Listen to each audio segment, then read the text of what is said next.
Now we're moving on to crochet the head of the long-necked dachshund. The head section consists of 12 rounds in total. Just like we did with the body, we'll start round 1 with a magic ring, crocheting 6 single crochets into it. If you're not familiar with the magic ring, please refer to our detailed tutorial on it. Here, we'll go through it. Quickly create the magic ring. Crochet 6 single crochets, and then gently pull on the yarn tail to close it into a small circle. Finish with a slip stitch to complete round 1. Let's start round 2. In this round, we'll be doing 6 increases, meaning we'll crochet 2 single crochets into each stitch from the previous round, which has 6 stitches. First, chain 1 for a turning chain. Find the stitch created by the slip stitch at the end of the last round. Insert your hook into this stitch, keeping it under the yarn held in your left hand. Yarn over from behind the hook and pull through the stitch. Then yarn over again and pull through both loops on the hook to complete the first single crochet.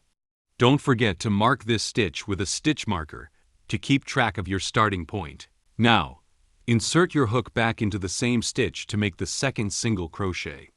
This completes your first increase, which should look like 2 V-shapes stacked side by side. Moving to the next stitch, repeat the process by crocheting 2 single crochets in the same stitch, completing your second increase. After completing both, you should have 4 stitches. Continue this pattern of 2 single crochets in each stitch until you reach the end of the round. By the end of round 2, you'll have a total of 12 stitches. You may notice a gap between your stitch marker and the last stitch. This gap is formed by the slip stitch from the previous round and the turning chain for this round, which we don't need to crochet into. Finally, insert your hook into the marked stitch, make a slip stitch to join, and that completes round 2. Before starting round 3, gently push the front side of your work outward. This will make it easier to see and work on the stitches. The side with the yarn tail is the back side. Now for round 3, we're going to work a pattern of 1 single crochet followed by an increase, repeating this 6 times in total. Begin by chaining 1 as a turning chain. Find the stitch where we joined with a slip stitch in the last round, and insert your hook into that stitch. Position the hook below the yarn, yarn over, and pull through the stitch. You should have 2 loops on your hook. Yarn over again, and pull through both loops to complete the first single crochet. Place a stitch marker here to mark the beginning of round 3. Next, we'll move to the adjacent stitch and do an increase by making 2 single crochets in the same stitch. Insert the hook into the stitch, yarn over and pull through. Then yarn over again and pull through both loops to make the first single crochet. Insert the hook back into the same stitch. Repeat the process to make a second single crochet, completing 1 increase. Each set of 1 single crochet followed by an increase gives us 3 stitches. Repeat this pattern of 1 single crochet, then an increase, for a total of 6 times.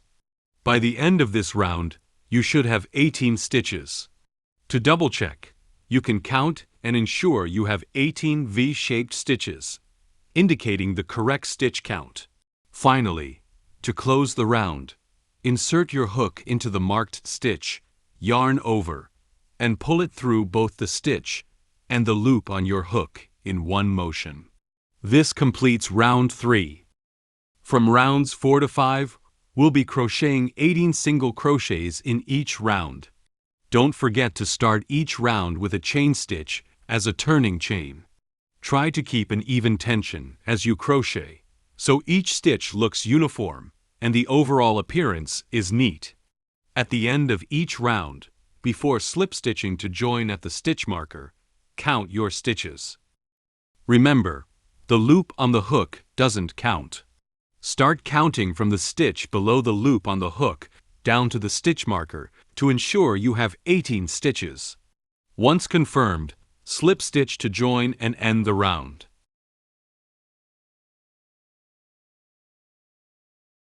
On to round 6. Start with a chain stitch as your turning chain. Here, we'll begin decreasing stitches with single crochet decreases. Then locate the first stitch from the previous round at the stitch marker and begin your single crochet decrease. For the decrease, insert the hook under the front loop, which is the half of the stitch closest to you then.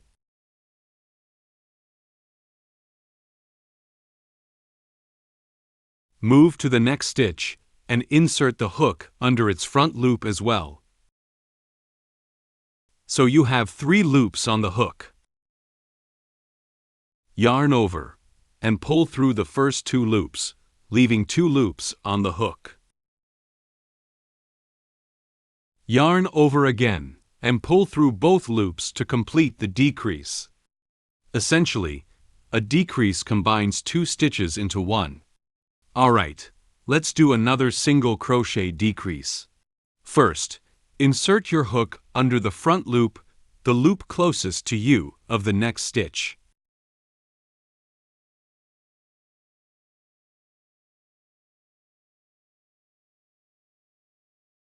Now, move to the next stitch and again insert your hook under just the front loop. At this point, you should have 3 loops on your hook. Yarn over from below the yarn and pull it through the first 2 loops on the hook, leaving 2 loops on the hook. Yarn over again and pull through both loops to finish the decrease. This completes 1 single crochet decrease, and you should now see 2 V-shaped stitches along the edge.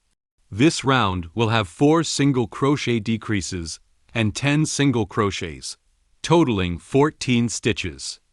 Let's repeat this same decrease technique for 2 more stitches together. So we'll end up with 2 decreases in total so far. Feel free to follow along with me to practice this motion and keep everything smooth.